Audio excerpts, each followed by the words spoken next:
Welcome to clarity session. If you have any questions, अगर कोई प्रश्न आप पूछ सकते हैं, you can raise your hands or just put it across into the chat. Dr. Anita is here. Are you there? Okay, yes, she's there. I was just thinking today about the Gospel of Ramakrishna. I think you had sent a comment long back. Would you like to share anything about it? I think it was way Yeah, back in 2020, something like that. yes, yes. 2020 It में. was, yeah, absolutely, Pranamji. Pranams. It was indeed, yeah, it was one of the first books when I started listening to your satsangs. Then it was one of the books that was recommended initially that about Gospel of Ramakrishna. And it was such a beautiful experience beyond words. Mm. Actually, it opened absolutely a new feeling of bhakti, about connectedness. Initially, it was all mantra chanting and everything, like things were there, but still, that element of bhakti was somewhere lost. So Mm. it was such a beautiful experience, and it was not no looking back after that. Like then subsequently, as and when you recommended more books, so, Right. and it was almost so overwhelming. Every few you're reading, and similarly, as you said, it would take absolutely into the world of Ramakrishna. You would Mm. feel as if you are experiencing those same feelings with tears, crying, and it was a beautiful experience. Beautiful, Yeah, yeah. I just absolutely. remembered, I was going through the and just I remembered about you only. You telling me Yeah, about because there were a couple of people who read it after I told that time. That was just after Corona time or something. And then I remember your vivid comment at that time that it impacted you very deeply. So I thought, let me just ask you. tremendously, I had tremendous. That forgotten what it was was. Uh, yes, yes, absolutely. There was a major shift in the total in the spiritual total a newer thing started developing absolutely. good. The good that you pointed out about the Yeah, bhakti thing. so much Yeah, of that's what I wanted. gratitude. I think I Mm. mentioned all the books you recommended, and especially this one. This was the first one. Yeah, many books I had recommended. Those days I used to recommend to Yeah, people to read books. Yeah, I yeah. remember. Yeah. Thank you. So Thank you. thank you very much. That's the whole thing about this book. Because I've been telling lately about this particular thing because Jnana, if it is dry, dangerous. I saw a couple of incidents in the recent times when people were just too much into Jnana and there was no softness in them. There was no love in them. There was no humility in them. So I said that's dangerous. I thought from where it is coming. Then I saw too much of Jnana, too much of wisdom. So, and when you get too much of wisdom, there is this elevated feeling that, oh, I know now everything. Dangerous. So I thought a word of caution, I'll just mention again. I've been telling this for the couple of months. थोड़ा ध्यान दे के मैं कह रहा हूँ कि केवल ज्ञान से कुछ नहीं होता, भक्ति चाहिए उसमें, नहीं तो फिर वो सूखा पड़ जाता है.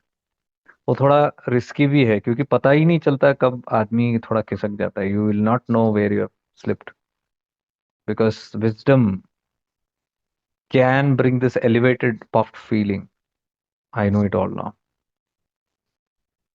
So it's not about gathering too much of knowledge, and it is not about knowing everything about spirituality. We might have that keenness to know, but know it with bhakti, know it with a little bit of devotion in the heart. That is a must. And I've always told, let us try to do everything in devotion. Devotion is not just only to spirituality. Devotion is in daily life.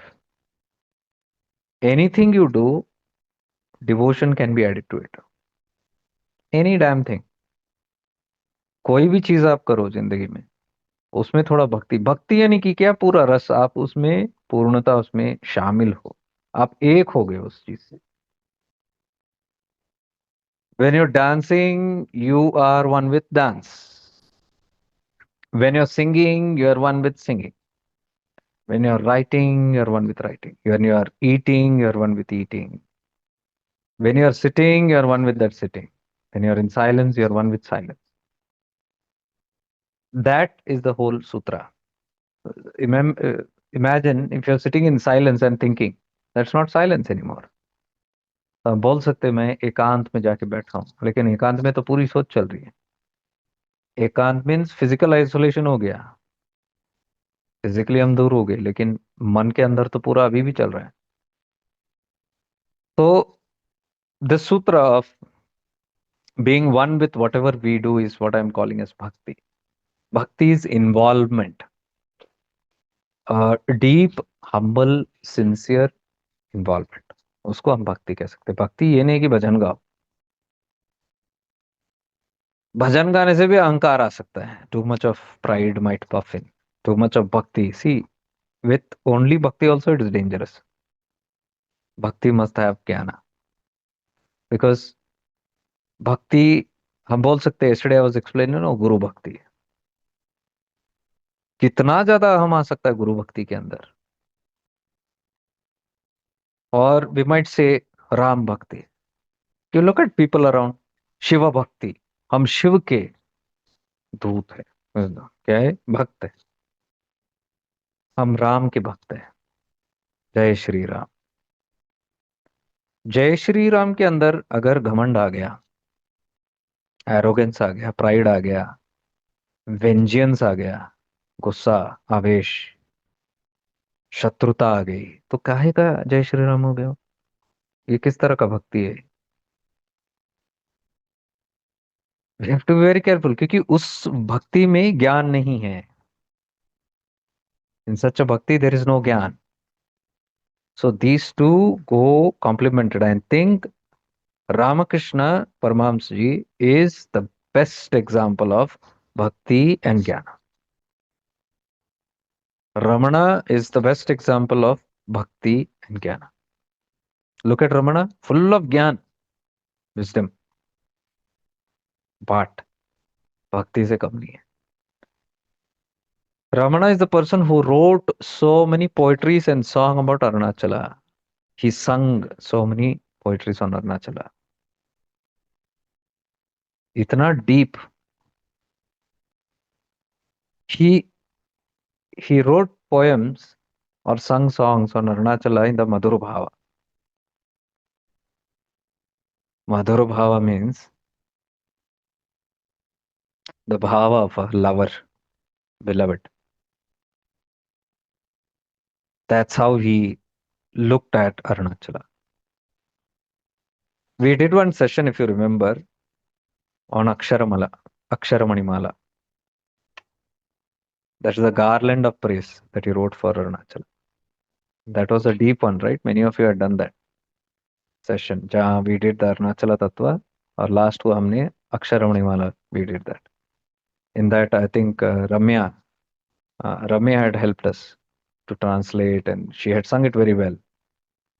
So, Aksharamanimala, you saw how deep Ramana's love is for Arunachala. He has written it like poem, kavita jaisa likha हमने. Later once, one devotee asked Ramana, एक भक्त ने पूछा रमणा से, you are a ज्ञानी, आप तो ज्ञानी हो. ज्ञानी मीन्स नॉन डुअल. ज्ञानी is always one with the tattva. So if you are one with tattva, what is this poetry about? What is this song about? किसके गुण में गा रहे हो आप तो एक हो. तो क्या आपने अक्षरमणिमालय दूसरों के लिए लिखा है? क्योंकि आपको उसकी आवश्यकता नहीं. You don't need it. Have you written it for others? Ramana says yes. Ramana Maharshi ने बोला yes. See, in this you can understand the whole thing. He is one with it. He doesn't need it. But they still continue demonstrating it. Nisardat Maharaj also said it. Nisardat Maharaj, so I am that. He is one with it. पहले तो वो सिखाते थे everything about Guru, everything about Sadhana, everything about Mantra. Nisardat Maharaj, because he was initiated by Siddharameshwara, his guru, into मंत्र दीक्षा दिया था उनको, उनके गुरु ने, और साधना भी दी थी। तो साधना करते थे, मंत्र जप करते थे। But a time came when everything dropped. Mantra dropped, sadhana dropped. But at that time, he used to have visitors. तब भी उनके घर पे सत्संग होता था मुंबई में. At that time, he used to tell people about mantra, sadhana. He even gave mantra diksha to people in his start years. But slowly, everything dropped out of him. Then he stopped talking about mantra. He stopped talking about sadhana. It was only that Gyan Tattva which was there. After that, he did not initiate anybody into mantra. No, he direct path. सीधे सीधे बात ही बोलते थे वो. But he never discontinued his practices. अभी भी अगरबत्ती लगाते थे. He had God's photo and he used to go and do puja. वो रुके नहीं उस चीज को लेके. Many people ask why are you doing that? Let's leave. You won't understand. आपको समझ नहीं आएगा.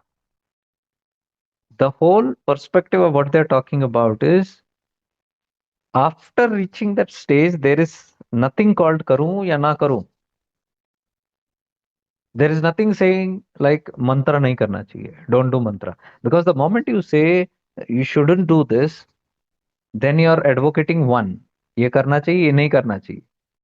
A jnani is never for these. They are beyond rag dvesha. There is no like, there is no dislike, so they will never say do this or don't do that. Are you getting it? Whatever comes their way, they will do it. If they feel they have to do a thing, they will do it.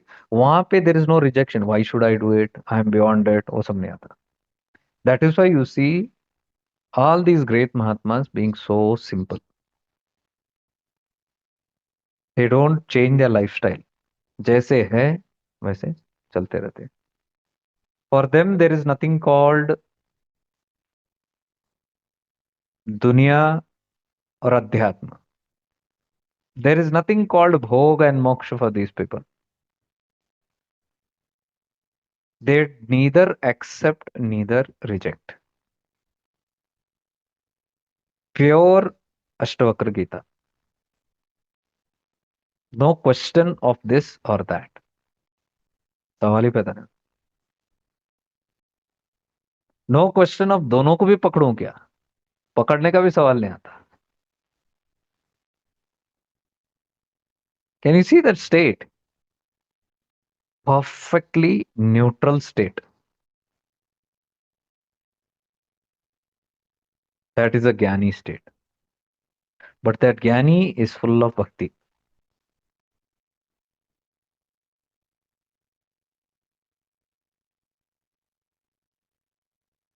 You can say that is a complete kind of a state. So I thought I must just add this particular thing about bhakti.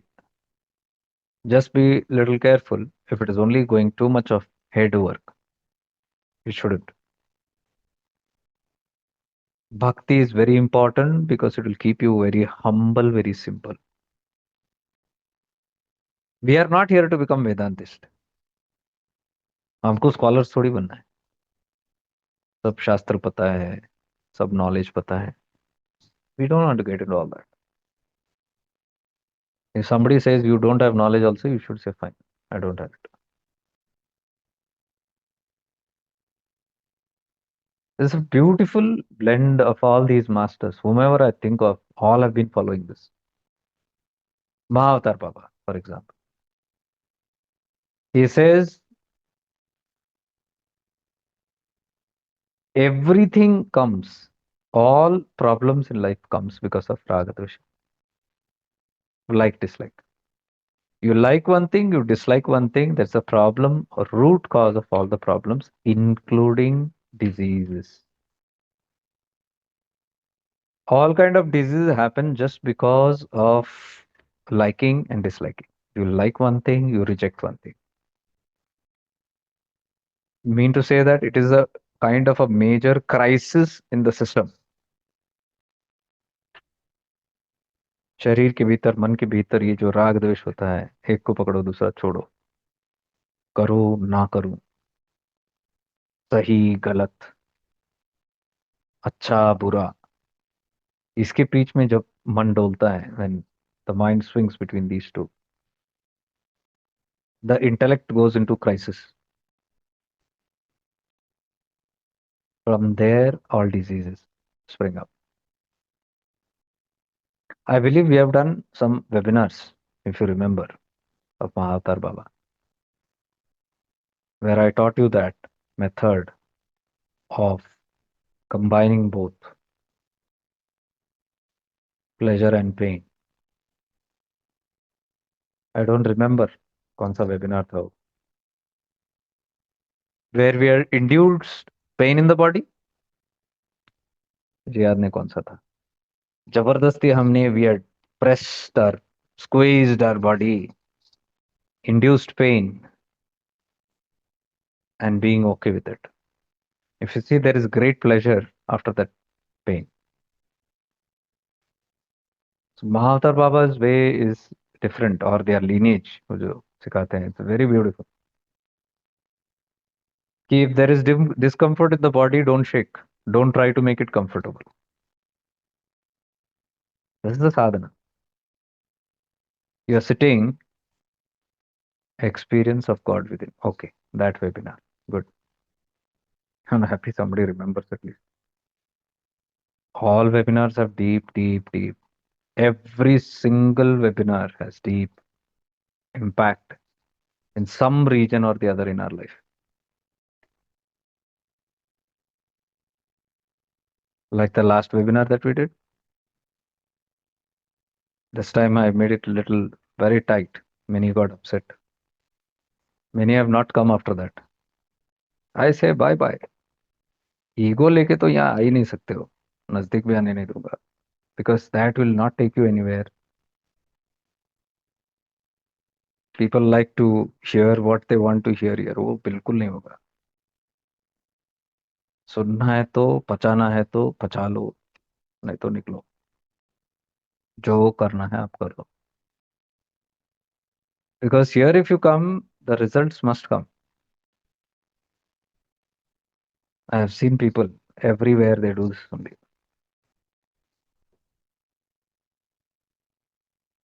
So I hope those who are doing this last Sunday, yesterday, how powerful it was, 2 hours.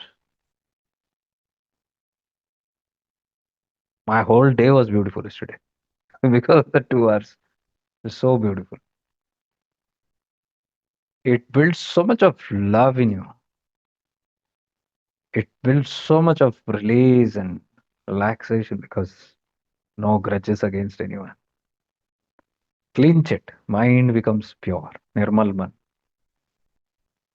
So all those who did dedicatedly for 7 days Nirmal man, only them I sent an invitation yesterday. Rest I did not send. Some didn't like it. I'm fine with it. And then I said only live, no recordings. I know it's a Sunday morning. It's a lazy morning for all of us. But yes, 2 hours let us spend, 8 to 10. And those who feel उनके life में peace, purity is priority, should be there. 35 people still turned up, 38 people.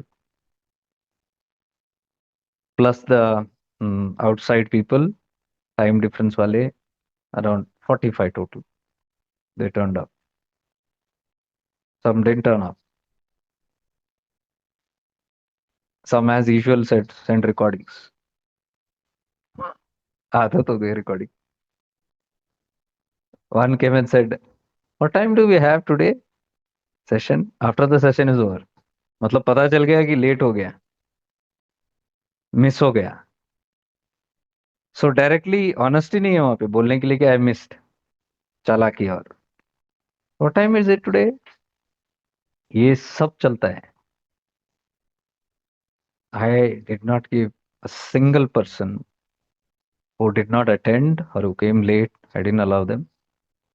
You have to learn. If you want it, you do it. Serious hai to karo. Because these, see, yesterday's session was all free sessions. They are not even charged or anything. I am getting up in the morning ready to sit for you. You don't want to sit for yourself because you have hundreds of priorities. So pehle wo priority khatam karo. And again, I told, I will give a recording because I told I'll not give, but those who did yesterday, I said, now do this for 7 days and see what happens. Karo. Karke dekho kya hota hai. And to those whom I promised who did yesterday's, I will give them recording. Was that also I did not give it to everybody. I was just waiting and seeing who'll ask for it. Usme 50% asked for it. I gave it only to them. Now don't ask anybody. I'll not give. This is how it is. Because not necessarily if I give you recording, you're going to see it. You have to have that. You should chase for it. I want it. Not you, you do it. And do it and see. Do it for 10, 15 days continuously and see your life will change. Clean. It will become clean. Mind will become clean, pure. उसके बाद बैठो सत्संग में अपने आप होना शुरू होता है. No effort. और ये जो एडवांस्ड वाले हैं वो फील नहीं, we don't need all this thing. हम एडवांस में बैठेंगे, आप शराब पीते बैठो. मुझे कोई और बोलना नहीं है कुछ. आई हैव नथिंग टू से for them. Your wish. So I was talking about Mahavatar Baba's method. It's very beautiful. It's very, very deep.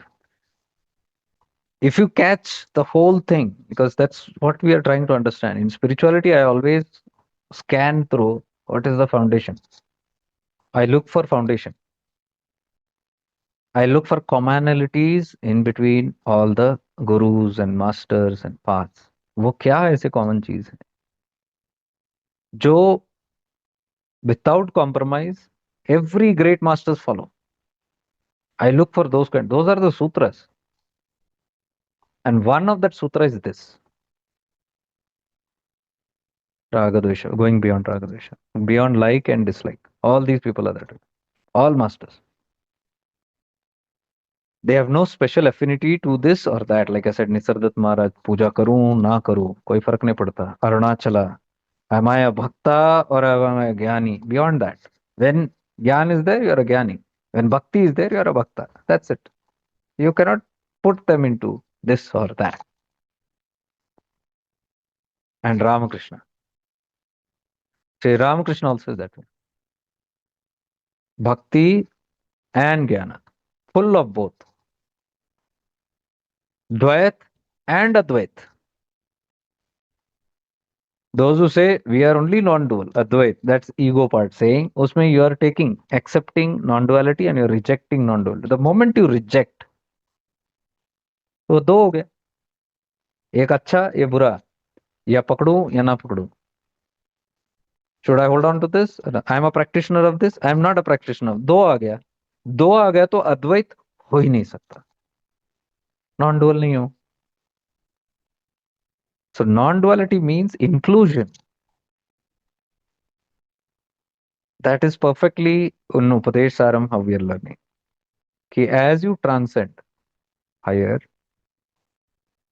everything that you leave behind, it is not an exclusion. You don't exclude it out of life. It is a part of life, but there is no importance given to this or that. जैसे I'm telling, हम लोग we have come through many paths. So the direct path, when you come to Arunachala Tattva and all that, this is an inclusion of everything. But it is not a specific path. Gyan Marga is not a specific. Gyan Marga doesn't mean only Gyan Marga. Baki nahi. Gyan Marga means everything. Bhakti also comes in it. Raj Yoga also comes in it. Karma Yoga also comes in it. So you do karma with total Gyan. You do Bhakti with total Gyan. You do meditation with total Gyan. Jnana is there in all. Inclusion हो गया हो. Exclusion नहीं है.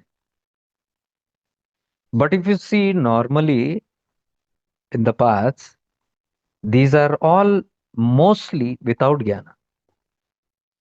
Karma yoga you can be doing without jnana. Bhakti yoga people do without jnana. Meditation they do without jnana. Jnana is awareness.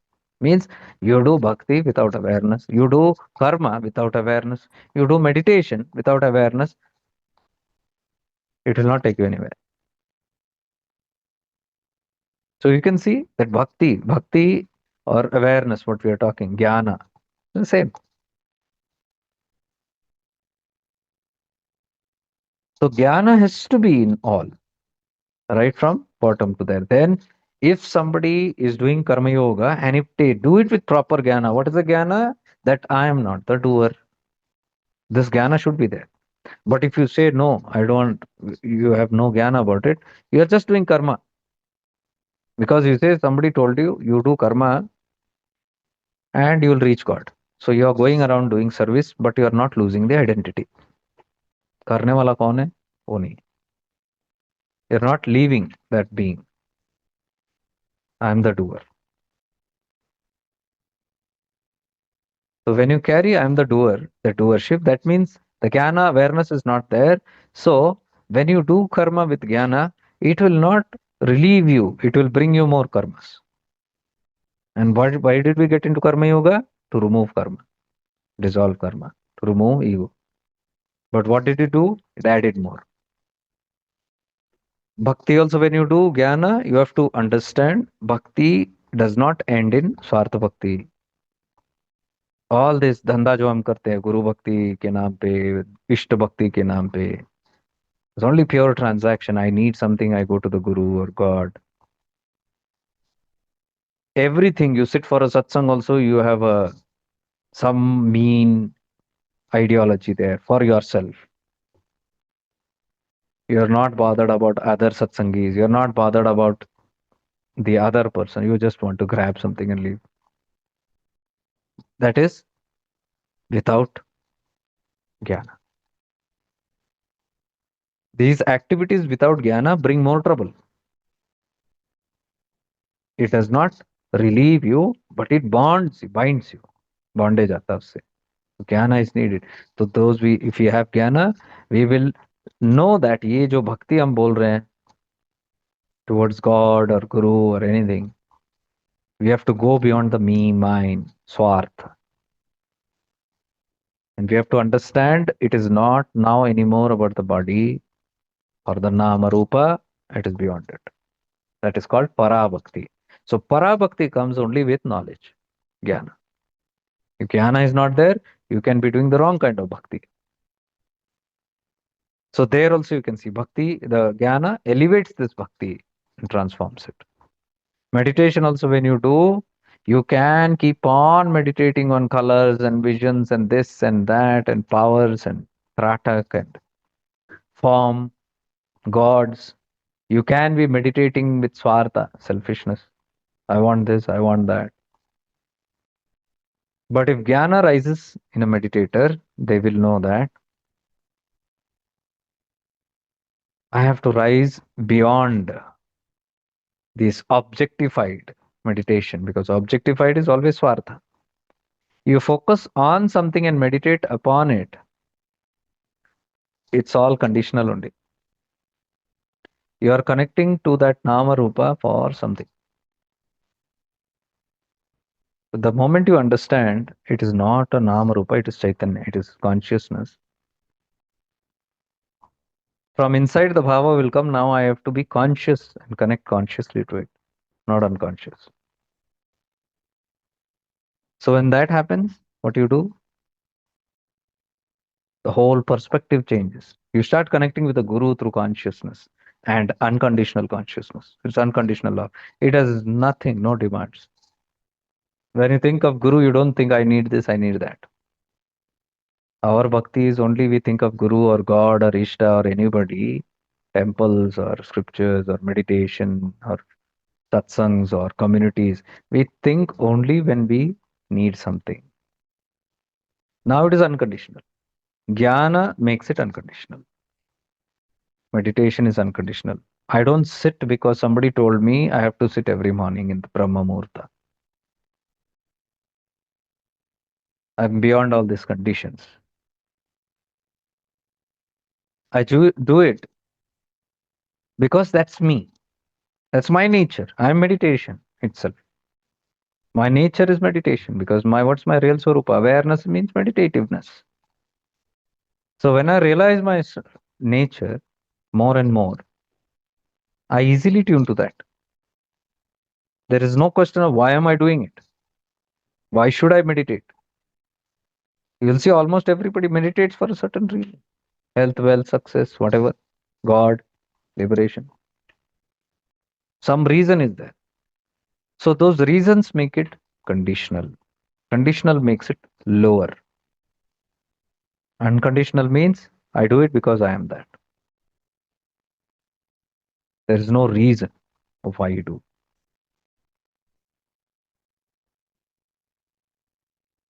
So the life becomes very spontaneous then. There is no reason for anything. Why am I going to a temple? Just because I feel like. Not because it is a Monday and I'm going to Shiva temple. Not because I have to maintain my peace of mind. Not because Shiva will erase all my problems. Not because Shiva will be offended if I don't go on a Monday. Not because my parents have told me you have to go. Not because if I don't go, I will no more be in the community or religion. People will be offended. So many reasons are there why we do everything. So when true jnana arises in meditators, there is no reason. That's the power of jnana.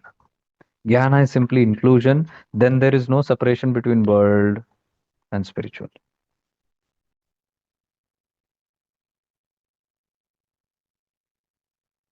You don't differentiate, oh, this is good and this is bad, this is nice, this is not nice, this is holy, this is unholy. ये सब नहीं होता. Not because you have lost your power of description and discrimination.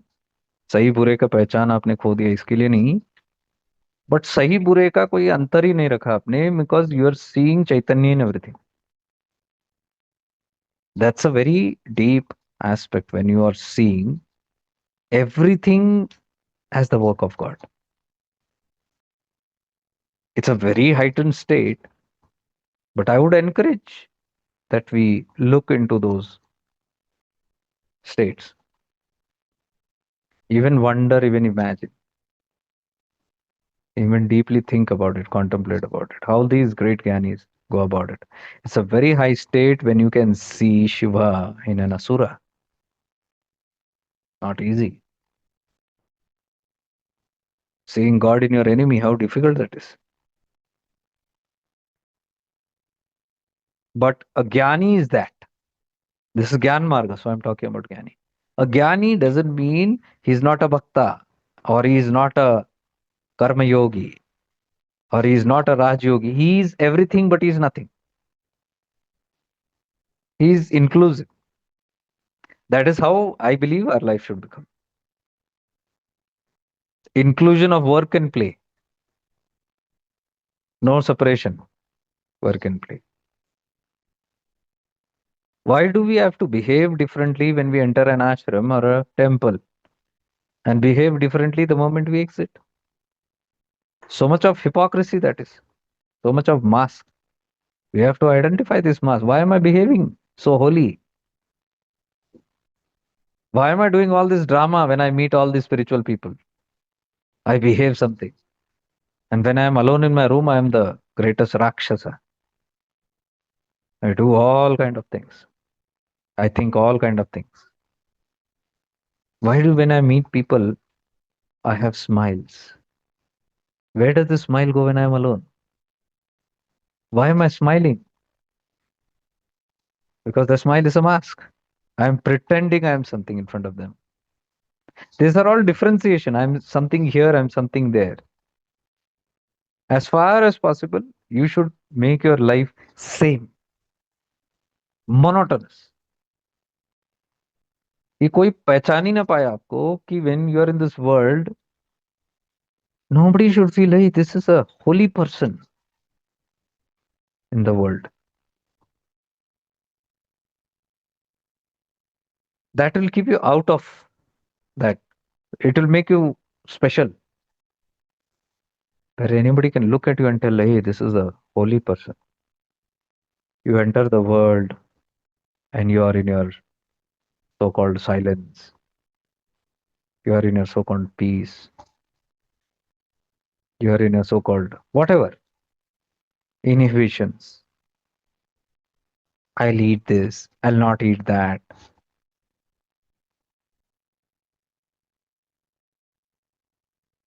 Should not be able to identify that you are something different when you're in the world. That is like mixing,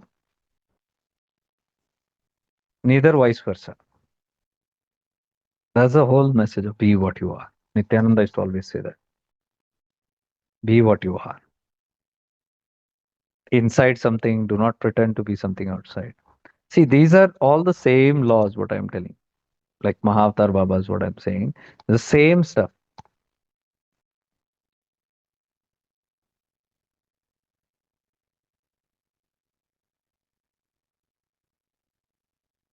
So Mahavatar Baba also is telling to go beyond it. And that is what we practiced in that experiencing God within. So you don't actually differentiate good and bad. Like, for example, you're sitting and you're experiencing comfort. Everybody likes comfort, there's no problem.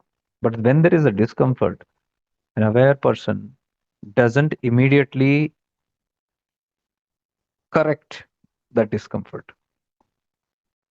So if you're sitting and you identify ache somewhere, body is aching somewhere, you become aware of that ache without trying to rub it immediately or change. Or when you're sitting, the posture is giving you discomfort. Instead of suddenly reacting and trying to make yourself comfort, hold on for a moment, pause, and be with that discomfort. Accept that as a part of consciousness. Because that discomfort cannot be separate from consciousness. It is also arising from consciousness.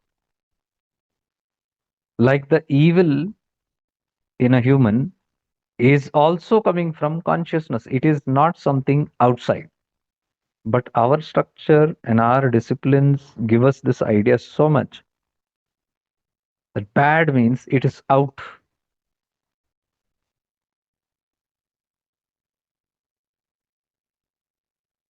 So when we say total acceptance, accepting everybody the way they are, what is the fundamentals in this? This only. When can you accept everybody the way they are? When you are okay with their wrongs or bad aspects. If anybody is not, would see it's natural to reject, right? I don't like this about. But liking the negative aspect of somebody, not by force, but by this jnana, that that point which you do not like also is coming from consciousness only. Ignorance also is a part of consciousness. Yesterday we learned that, right? Yesterday or day before yesterday, that Ramakrishna's Vidya Avidya, Mahamaya. Mahamaya means avidya plus Vidya. Dono included Mahamaya. Mahamaya is the play of consciousness. Play of consciousness includes both. When there is two only, there is life, there is experience, there is motion. If there is no two, there is no motion. Life becomes a standstill. So if we have to experience the play of consciousness, both have to be their dualities. This is coming from that point. So if both are coming from same consciousness, we are consciousness. So we are both. So that's a very deep point. So that is where I'm talking from. Talking about bhakti and jnana. These are not two different things. Not just bhakti and jnana, other aspects also. Karma, Raj Yoga, anything, anything. I've told this before also. Like, for example, today I don't think I need a karma kanda. It's not needed. I don't feel like if I have to do a puja, then only I'll elevate. Or dukkha nivarana. If I want to remove something negative from my life, I have to go and do a homa. Or if I need something, I have to do a patha. I don't think it's needed. That's my take. But because it is not needed, it cannot be that I disrespect that and I disown that and I say this is useless. No way. Tomorrow, if I'm sitting in a yajna, homa, if I have to sit for some reason, I'm sure I'll not reject that. I'll go and sit there and enjoy the whole yajna. But the whole thing is, I don't need it as a priority, but it is not an exclusion. It's a part. Today, if I have to do a mantra japa and if it is just coming spontaneously or for some reason I did, I'll do it. If I need to sing a bhajana, I'll sing a bhajana. That's inclusion. That's moving the way life is. No selection. Selectiveness कुछ नहीं है. जो सामने आया, whatever is there available, you go through that. That's why I said if you sing, you dance, you have to be with that. Bhakti can be in your singing and dancing, in your cricket or chess, whatever there can be bhakti in your studies, in your sports, in any extracurricular activities, in arts, painting, poetry, whatever we choose. There is a different devotion and jnana in it. That's how life becomes colorful. There is no exclusion. I don't buy into that saying that because I'm spiritual, I will keep away from this world. That is escapism. You don't have to indulge, but even if you are one in this world, there is the power of jnana, awareness. In awareness, you do a lot of things. You do everything in awareness, deep awareness. So you're there. That's inclusion. You're not excluding, you're not choosing one or the other. Where the need is, you be in there.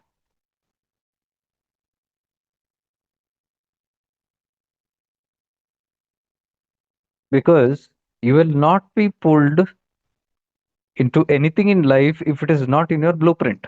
It's a part of your prarabdha. That's how you get invited into the world, worldly activities, worldly experiences. Without it being a part of your prarabdha, a part of the experience that you chose, it would never have come into your life. That's what I'm saying. You cannot avoid most of the things.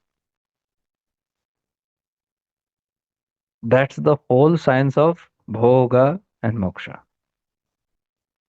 Bhoga is not avoidance, neither it is indulgence without awareness. Bhoga is not avoidance, neither indulgence. Both need awareness. Awareness and jnana takes you through the whole journey in a very balanced way.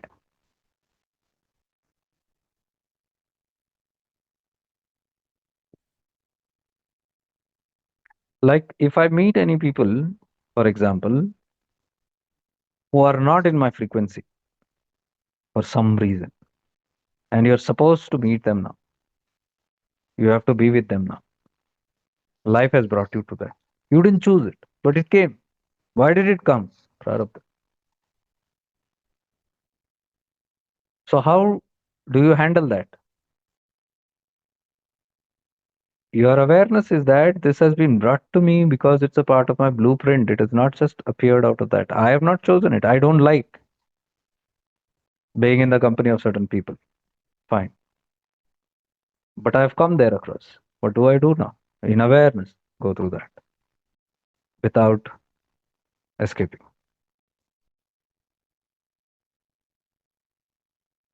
So through awareness, you can be through it.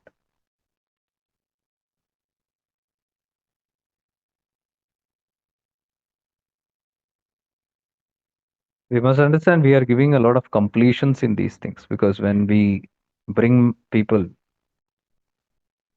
together of different frequencies, there is some lesson, something to learn, something to overcome, something to finish. That is awareness. If you are aware, you will allow the completions to happen without trying to escape it. You can't escape it basically because it will come out. That is why people who run to the caves and monasteries and ashrams and the world, the forests, sooner or later find themselves back, like in my case. You can't run. You can't go and hide in an ashram. You will be thrown right back into the world. If there is work here, you will be thrown, ejected out of that spiritual world, back right into where you ran away from. I ran away from this world many years back. And here I am, right in the world. You can't escape. These, what I am doing, whoever I come across, whatever is happening, I'm here, right back in my family and things like it is meant to be. I can't escape it. Prarabdha.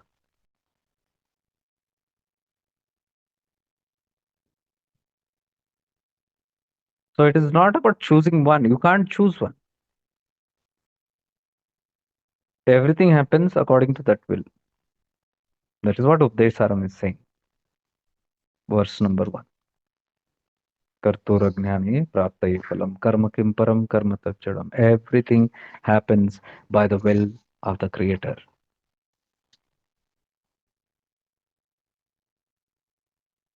Maybe it takes a lifetime for us to learn that, but we have to learn it. Just because I don't like it, I cannot escape these things also.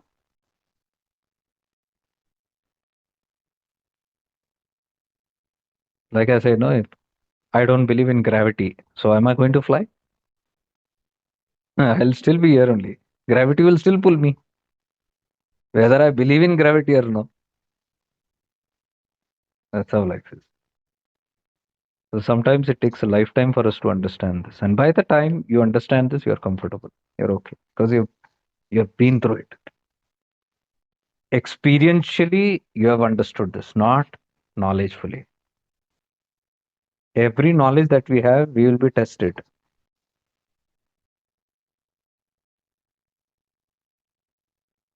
That is how, when we say, I have jnana, you will be tested. Anything you claim, I know it.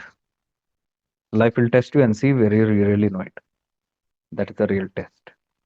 That time bhakti comes handy. That time devotion comes handy.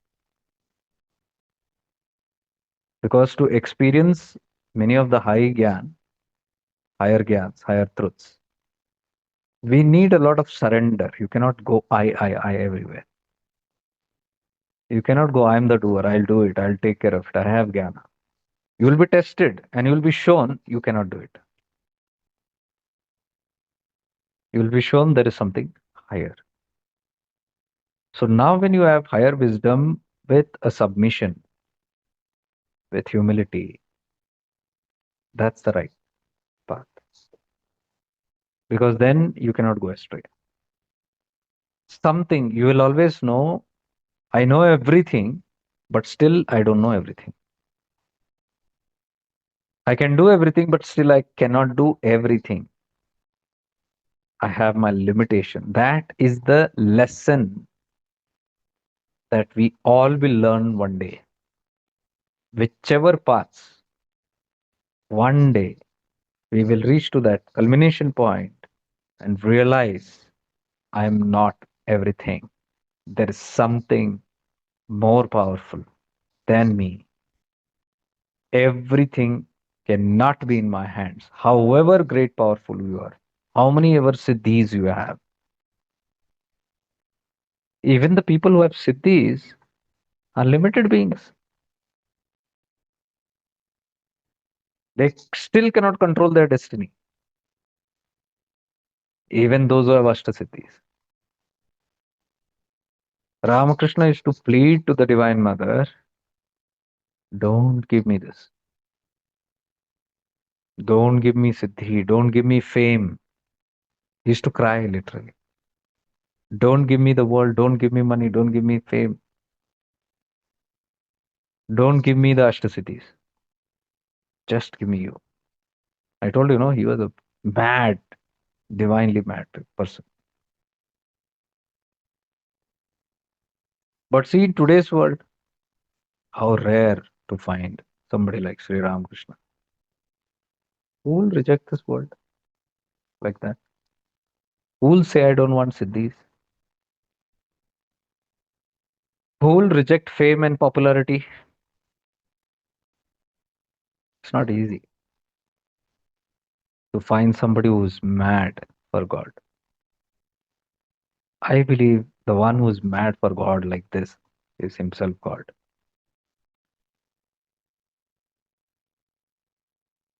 I was reading something just before I started the session. I think just 1 minute before I started the session. And I think it's all in sync. The same thing.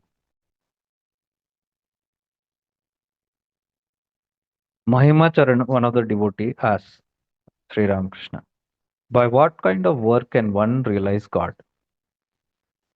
किस तरह का कर्म से हम भगवान की प्राप्ति कर सकते हैं?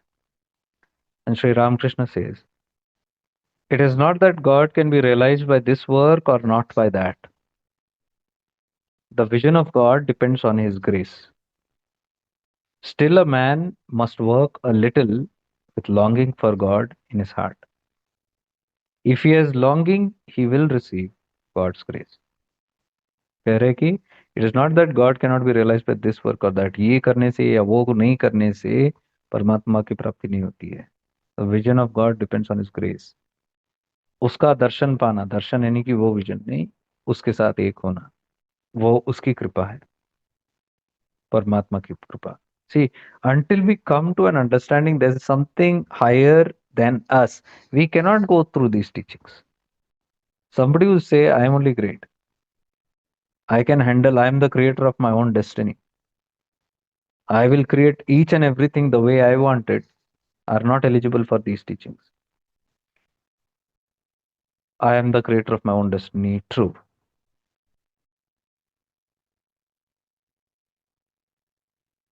But there is a creator who has created this creator.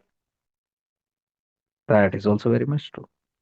So if this creator is the creator of all the destiny, so powerful, how powerful is the creator of this creator? सोचने की बात. There, the whole thing changes. In the begin, we begin with I need to do it, but that is to override tamas. We have become so lethargic. We have become so lazy. So in the static, all the paths are do karma, karma yoga. I do it, begin doing it. I put the efforts.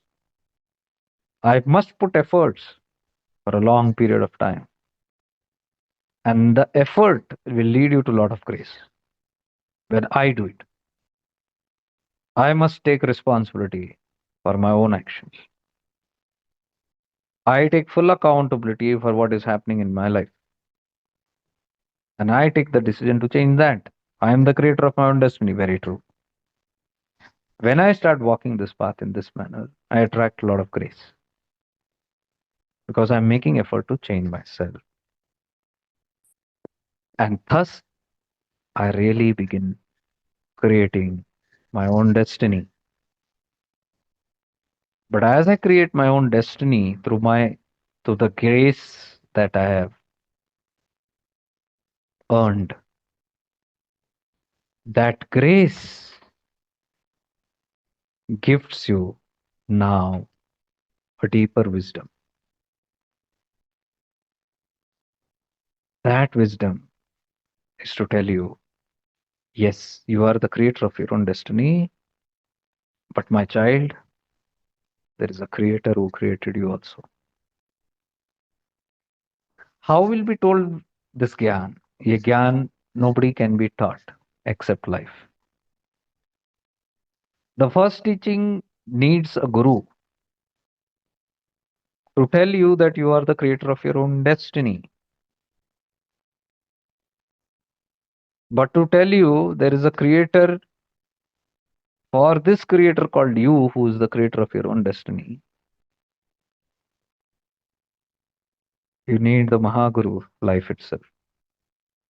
Life teaches by itself slowly. How does it teach?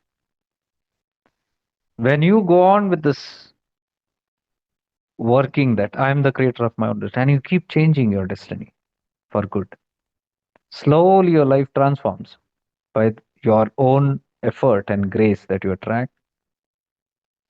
A time comes when you see that I've been able to create a lot of things, changes in my life, but some things is unchangeable.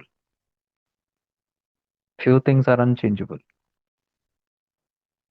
Then you start becoming aware of areas in your life that despite putting efforts, you have not been able to change. And then you question,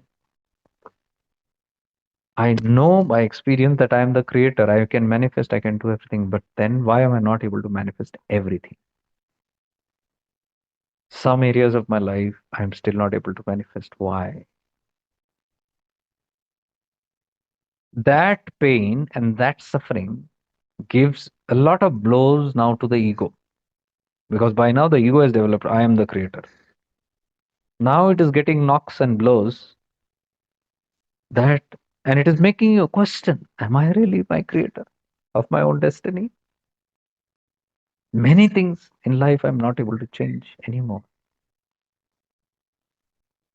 You'll see that exactly the way you want life is not going. It seems like life is running on some pattern which is beyond your knowledge. You put all the efforts, but still life seems to be stubbornly moving in some direction. That is where you start questioning your own faith. That no guru, I believe, can teach you. Even if any guru tells you will not learn until you experience it yourself. For that, we go through immense suffering. What is the suffering? You try to control every event because you're in the habit of I am the creator of my own destiny. That habit makes you stubborn. And that stubbornness brings you disappointments, failures. Those disappointments come with suffering and pain. That suffering comes with jnana. Suffering is grace. All Shiva's play. The suffering also, there is great grace. There is learning, there is teachings. Life is simply trying to teach that there is something deeper now. Now, the question is, why did it not teach me in the beginning? I would have avoided all this. I would have directly known you are the creator. The thing is that we will not be able to handle this direct teaching in the start. Imagine a person who is so lazy being told God does everything. He will pull his blanket and go to sleep. Just like how Lord Rama was facing. After 15 years, when he went on the Padayatra, visited all the places in India, and came back after almost a year, he was a changed man, changed boy. He lost interest now. He was such an enthusiastic person, but when he saw the truths of life that he learned by his own experiences. He lost all interest and he became reserved and pulled back and shy, introverted, even suicidal. That's when the Rajguru Vishwamitra comes there and he enlightens him, telling that there is nothing wrong with this boy. He is undergoing a great transformation. All these are signs and symptoms of great transformation. This is exactly what happens to us. पहला इतना जोश, इतना enthusiasm, so much of outgoingness, and one day you start losing interest in everything. Maybe even want to complete or contemplate suicide. Want to exit this damn world. You lose hope, you lose interest. Nothing bothers you then. You want to just sit and give up. And that is when the Mahaguru is telling, Vishwamitra Guru is telling Rama. He calls him and he says, look, you can't be sitting like this. Understood? You have understood the deeper aspects, but now is the time to put efforts. You have to make efforts. Effort only will lead you to the realization of what you're trying to realize. Deeper. You have understood how this world is useless, but you have to work it through by putting your own efforts. And after that, Rama starts putting his effort. That's his sadhana, that's his practice. And that's what is the message for us. That's what I'm trying to say. In the start, if somebody is told, you imagine if Rama is in that state and the Guru comes and tells him, God takes care of everything. Kartura jnani praptai phalam karma kim param karma tajjadam. If it is told at that state, will that person even move? So that is the reason this doesn't come start. In the start, you will always get somebody who tells you, you are the creator. You have to do it. Your responsibility, not God's responsibility. These are stages. It should not be told to everybody. These higher teachings are not for everybody. That is why they are kept reserved by the lineages, not told to everybody. It cannot be told to everybody. It can create havoc. It can create deep misunderstandings. That is why many people find contrast in these things. That is why many people find me a contrast guy. They don't understand. Because what I'm saying today is everything is predestined, everything happens to a certain circuit. And they say you're an imposter. Because what we are learning is that I am the creator. And you are saying you cannot be the creator. You are going up against.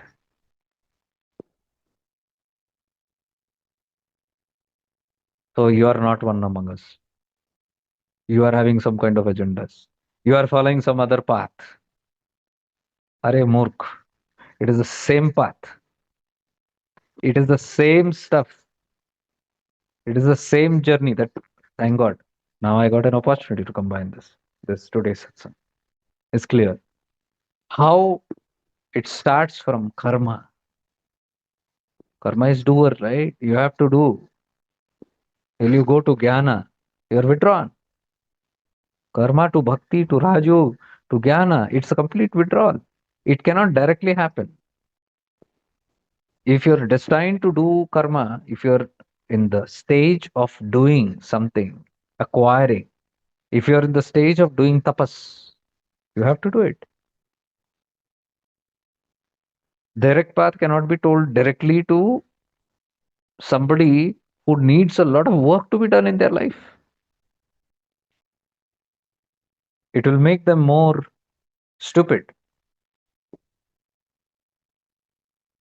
So This path is something that we automatically bring into our lives. As we walk the path, we automatically lose interest. How to know if I'm on the right track? Check it out. You will automatically from within lose interest in certain practices and gain interest some other practices. That is evolution. That is the grace of God working from within. Nobody is telling you things. It's a automatic evolution that's happening. I don't believe anybody who comes to Gyan Marga has not done anything in life. कोई साधना नहीं किया, कोई तपस नहीं किया. One day they just woke up, they heard something, and they just went to it.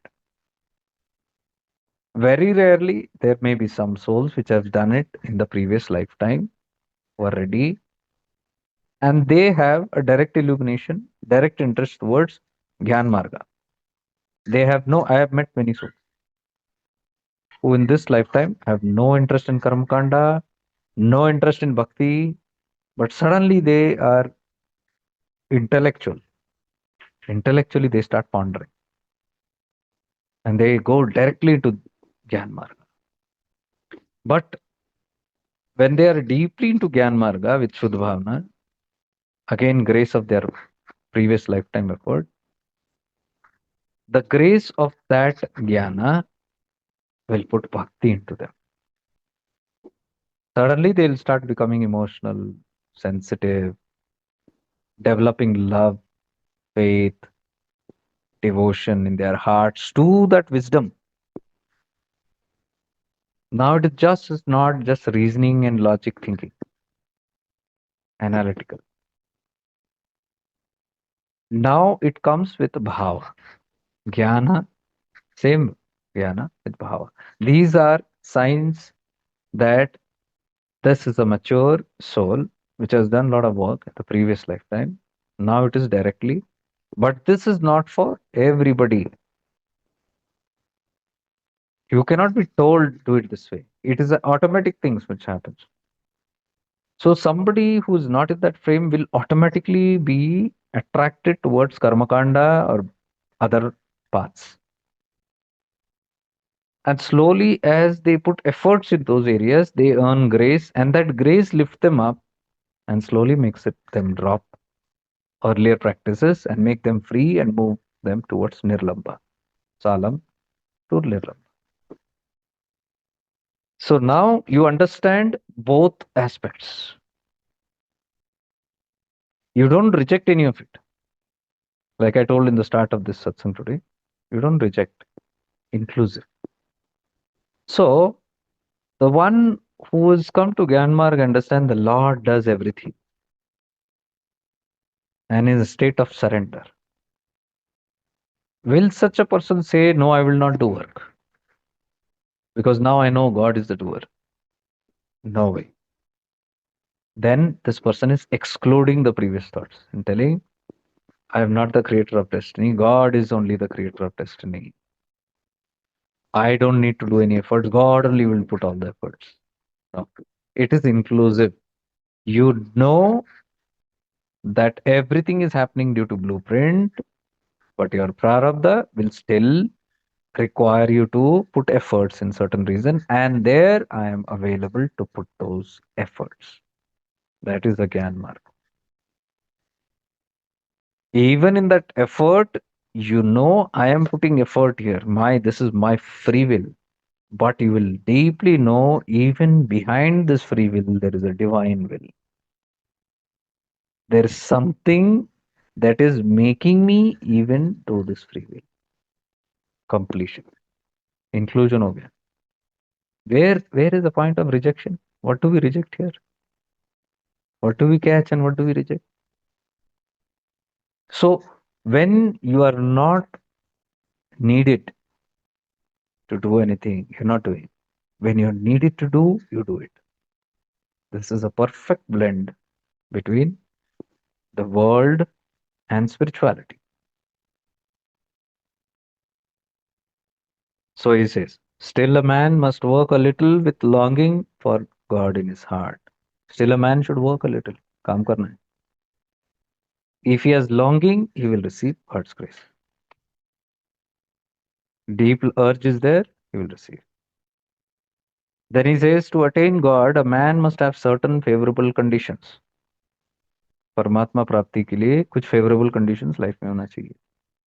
Company of holy men, discrimination, and blessings of a real teacher. Company of holy men is satsang. अच्छे का सानिध्य. The company of holy people are in and around you, good friends, or company of holy books, good scriptures, company of holy videos. YouTube में इतने divine stuff is there. In modern world, holy men है. Modern world. पहले के जमाने में you have to go searching for holy men. अभी तो holy man is there in your mobile. So constant company of favorable conditions. These all make it conditions favorable for you to receive God. A company of holy men, then discrimination. Discrimination we are focusing so much on. Viveka. Viveka is needed very much. That is your awareness. Blessings of a real teacher. Real teacher, if you ask me, is you. There is the Satguru in you. Now the whole question is, when are you going to realize that? All teachers from outside will take you there only. The blessing of a real teacher. In those days, this blessing of a real teacher, where you have to go in search of a guru and find. Maybe you're lucky you get a guru, and that too, a real guru, a real teacher. Not Vedantis, not preachers. Preachers means the one who have lot of wisdom, but practically no experience of it. Teachers without experience of what is being taught. That is what he's telling. Real teachers. Perhaps his elder brother takes the responsibility for the family. Perhaps his wife has spiritual qualities and is very virtuous. Perhaps he is not married at all or entangled in a worldly life. He succeeds when conditions like these are fulfilled. So these are favorable, what he's telling. Best favorable. कि ज़्यादा नजदीक आप जाए ज़्यादा entanglement, there are no much entanglement, these are very favorable conditions, but these come again based on the previous lifetimes earnings. If somebody is very entitled to go very close to God, then they are born in very favorable conditions. Like you will have very supportive parents, supportive family members, and situations, geographical location, ये सब very favorable हो जाता है. Maybe you are born in Banaras or Arunachala or Himalayas or Rishikesh or India. India, being born in India is a very favorable condition. And this is all the merits of previous lifetime. So that's also a part of the whole thing. Like he's telling, perhaps his elder brother takes care of responsibility. Perhaps you'll have somebody in the family who's taking all the responsibilities. You don't have to take responsibility. It's a favorable condition according to the punyas earned. Perhaps he's not married at all. शादी ही नहीं हुआ. Or not entangled in the worldly life, or you don't get any kind of responsibilities where you are supposed to do so much in the world. You will get some favorable kind of work or job which can handle, or it is far away from the world. Favorable. Perhaps is if married, perhaps his wife has spiritual qualities and is very virtuous. So that's another favorable condition. Maybe because of the past lifetime, you attract a partner who is very supportive to your journey. Then the opposite. These are all favorable conditions. He succeeds when conditions like these are fulfilled. तब ये पूर्ण होता है. You should renounce mentally. Live the life of a householder in a spirit of detachment. Where will you go away from the world? ये तो हम आज discuss कर लेते हैं. You cannot renounce these things by force. If it happens, happens.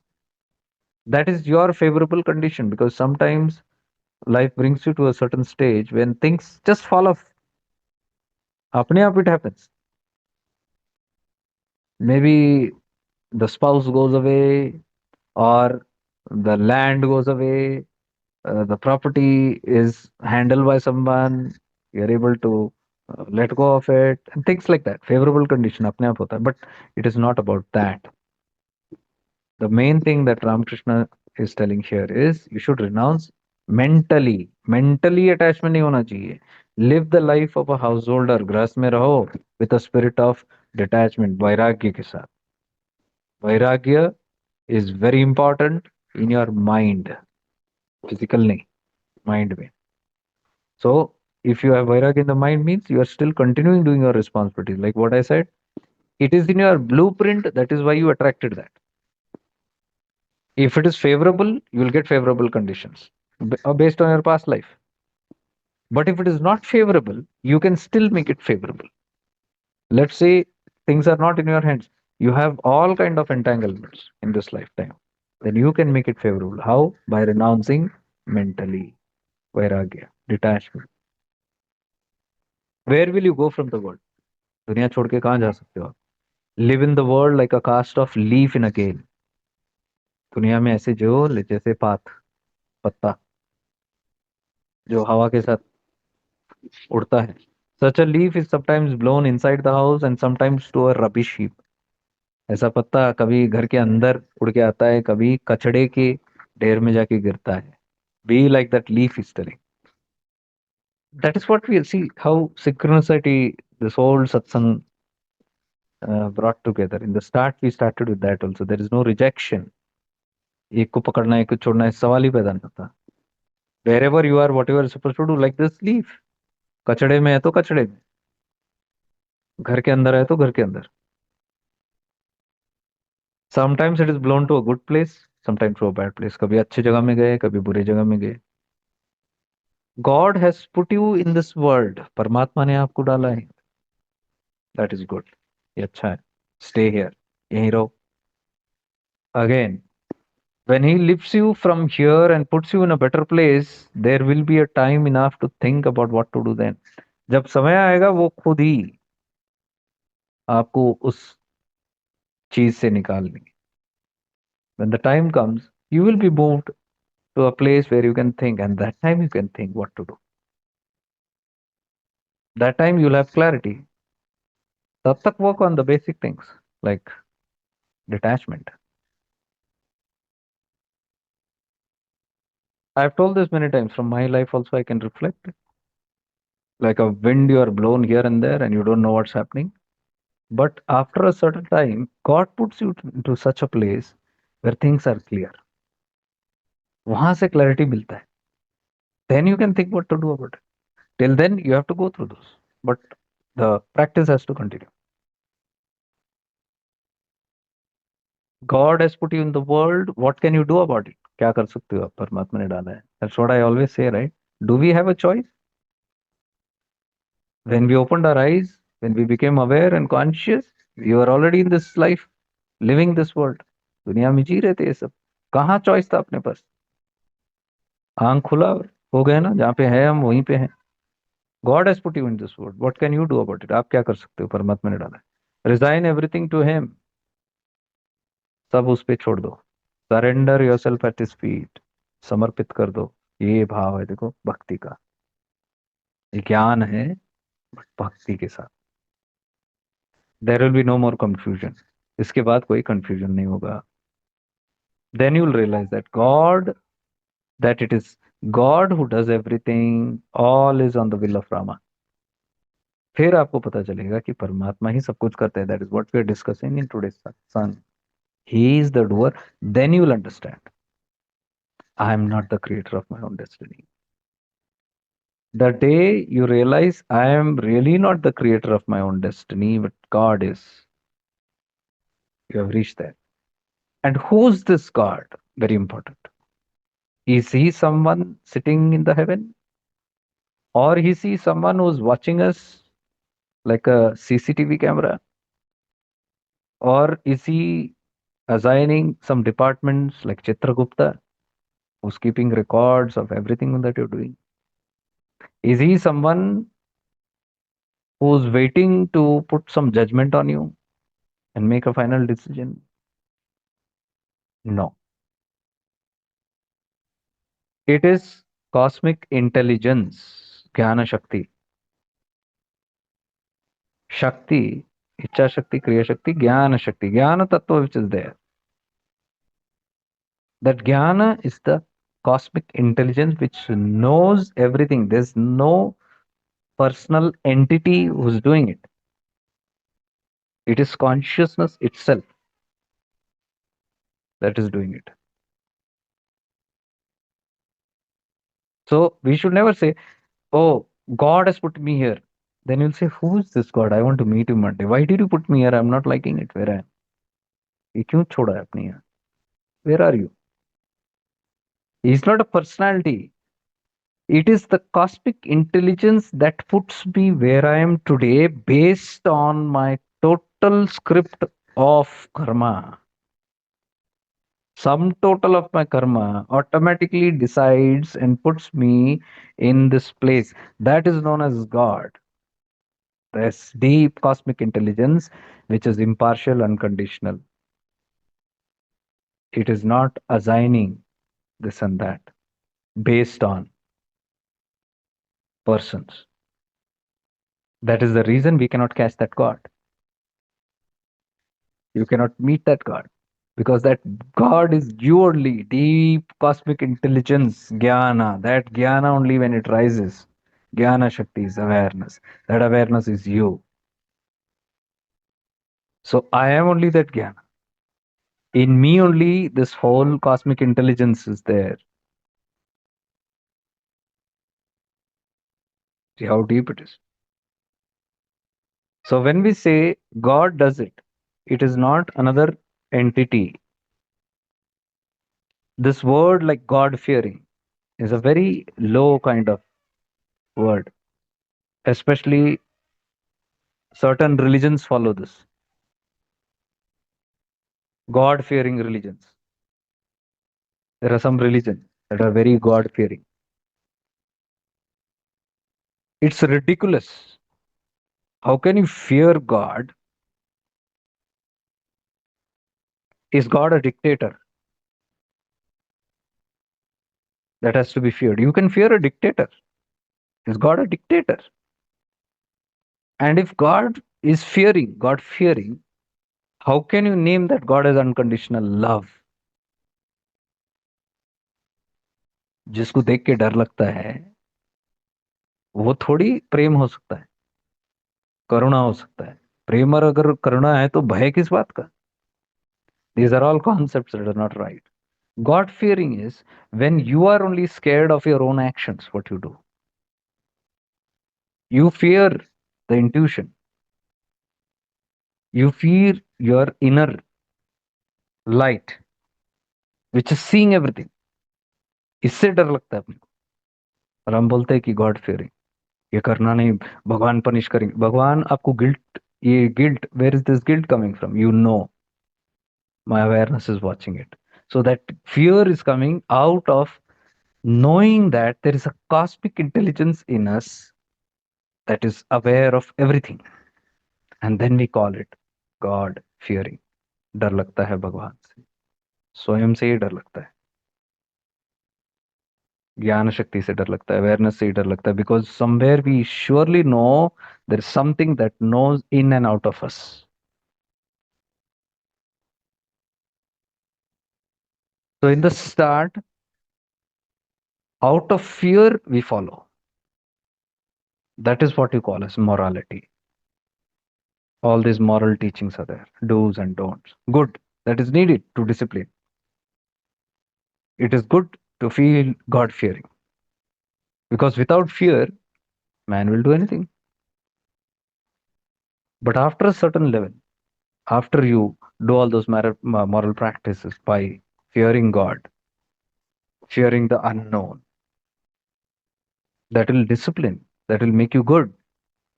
But when you become good, by the grace of your practice, again, you learn these deeper secrets that it's not an entity sitting somewhere, it is the deep cosmic intelligence within me only, which is knowing everything.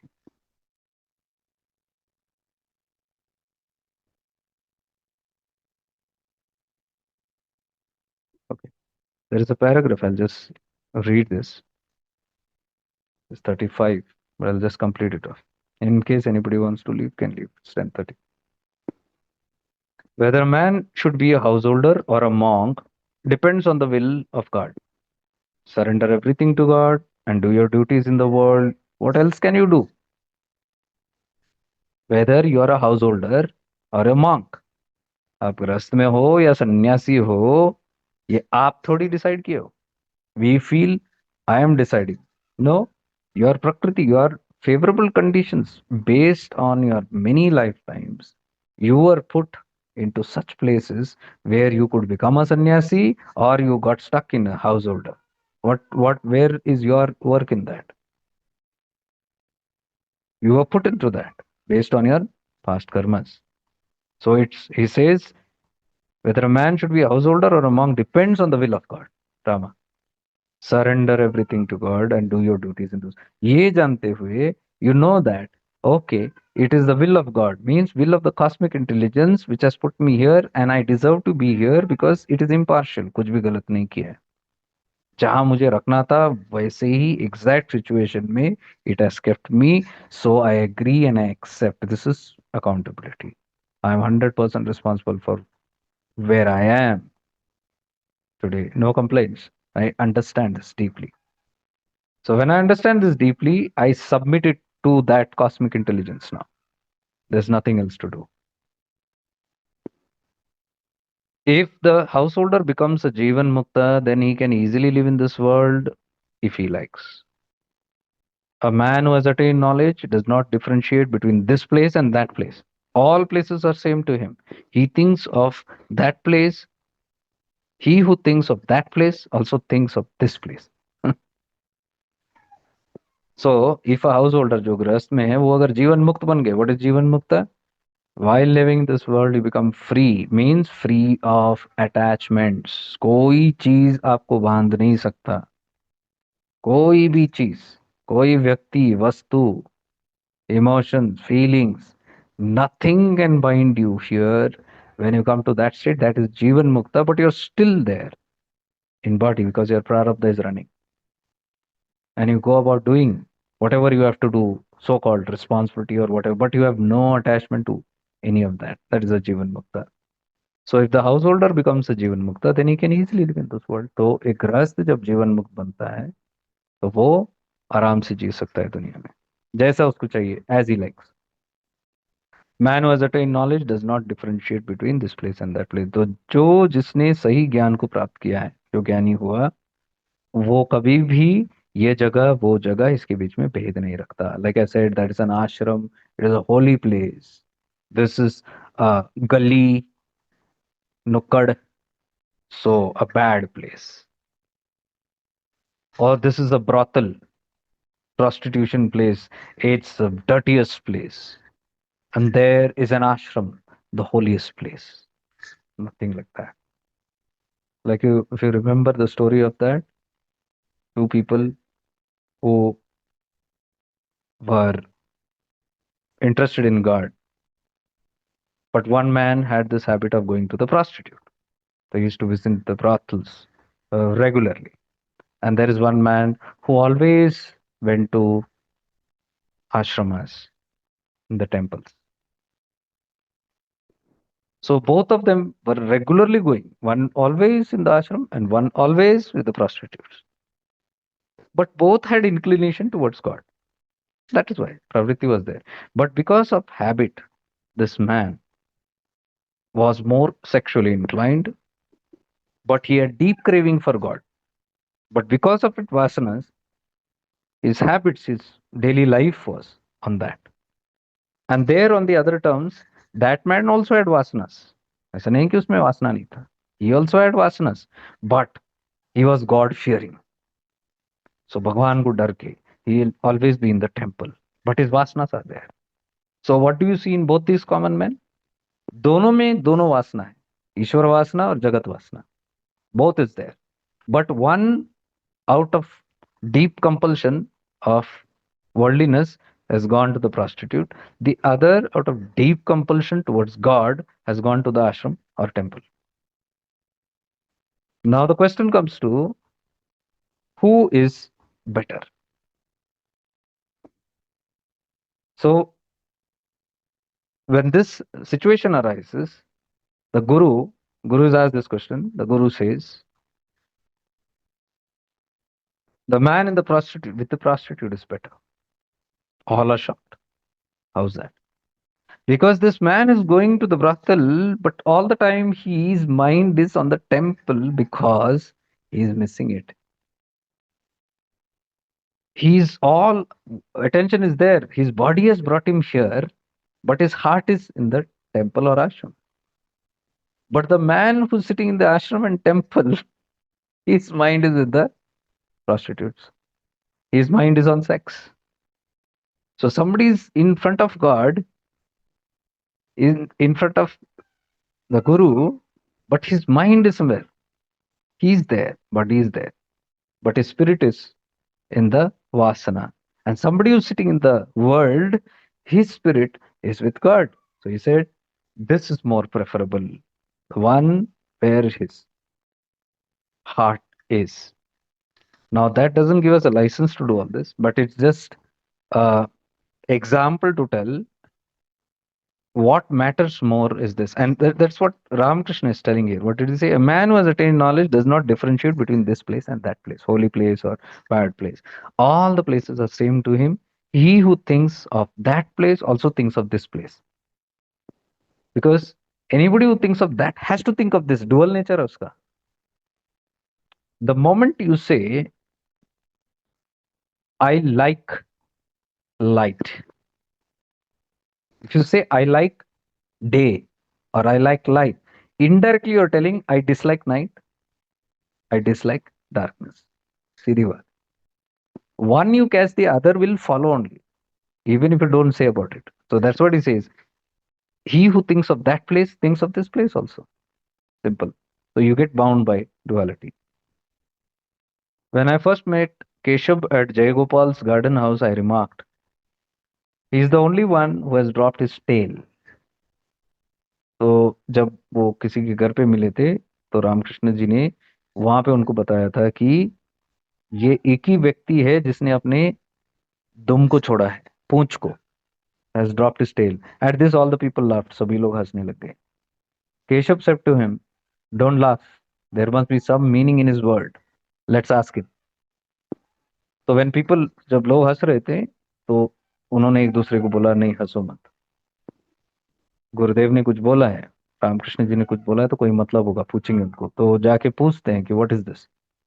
Therefore, I said to Keshav that let's ask him.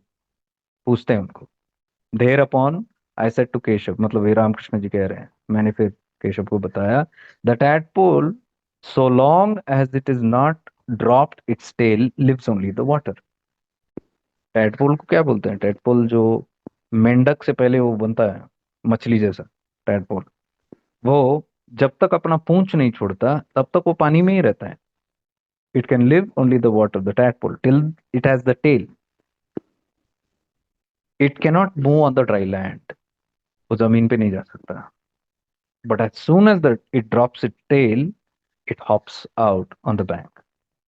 Then it can live both on land and water. लेकिन जैसे ही उसके पूंछ खत्म हो जाता है, because as the tadpole grows, you can see the tail become short and गायब हो जाता है. The day the tail goes, it is ready, this amphibian, to jump onto the ground and move. Now it lives not on the ground. Can you say that the tadpole has grown, now it has gone to the ground? क्या इसका मतलब ये है कि पूंछ निकली, अब वो मेंढक बन गया और मेंढक जमीन पे रहता है? नहीं, मेंढक जमीन में भी रहता है, पानी में रहता है. It lives in the land as well as water. Same example.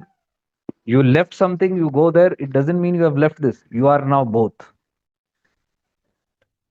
Likewise, As long as a man has not dropped his tail of ignorance, he can live only in the water of the world. तो जब तक उसने अपने अज्ञानता का पूंछ को नहीं छोड़ा है, वो इस पानी में, जगत का पानी में ही रह सकता है. But when he drops his tail, that that is to say, when he has attained the knowledge of God, he can roam about as a free soul or live as a householder if he likes. तो जिस दिन ज्ञान हो जाता है उसको और पूंछ उसका निकल जाता है, तो वो फिर फ्री सोल, एक फ्री आत्मन जैसे, मुक्त आत्मन, जीवन मुक्त जैसे, वो गृहस्थ में भी रह सकता है या सन्यास में भी रह सकता है, कोई फर्क नहीं पड़ता. He can roam freely in the world or out of the world. So that is the message that we are talking today about. It's so beautifully we started with the topic, the same story also. That is what I read just 1 minute before the satsang. So I think today's satsang is based on no differentiation, be it the world or out of the world. So we should not now sit fighting with all these things. I have seen the paths keep fighting. हम ग्रस्त है, हमारे ग्रस्त में ऐसा होता है, संन्यास नहीं होता है यहाँ पे. There is no need to have sannyas. Live in the grahastha. अरे that's not how it is. गृहस्थ में रहना है तो संन्यास बन के रहने की मैसेज है यहाँ. What is he saying? Be detached. तो भी डिटैच किस में आता है? वैराग्य में, सन्यासी में आता है.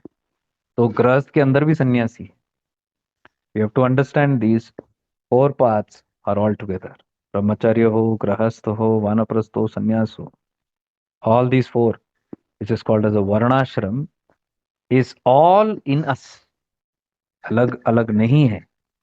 तो ये बोलना कि हमारे पास में गृहस्थ है, हम संन्यास नहीं है, वैरागी नहीं है, ये गलत है. वैरागी होना है यहाँ पे, तभी आप मुक्त हो सकते हैं. और that is the message of Ramakrishna. If Vairagya comes while you are in the world, you are a Jeevanmukta. And if you are a Jeevanmukta, then it doesn't matter whether you are a Vairagi or a sannyasi or a Vanaprasth or a Grihastha. It doesn't matter. You are free. The one who's free from all the four ashramas, Varanashrama, is a Jeevanmukta. Jeevanmukta is Avadhuta. That is why Avadhut Gita padho.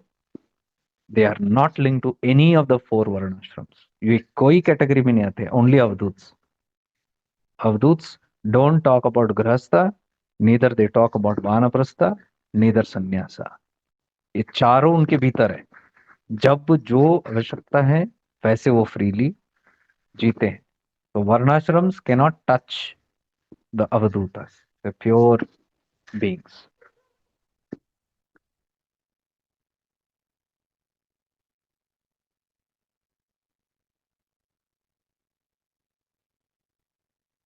Okay.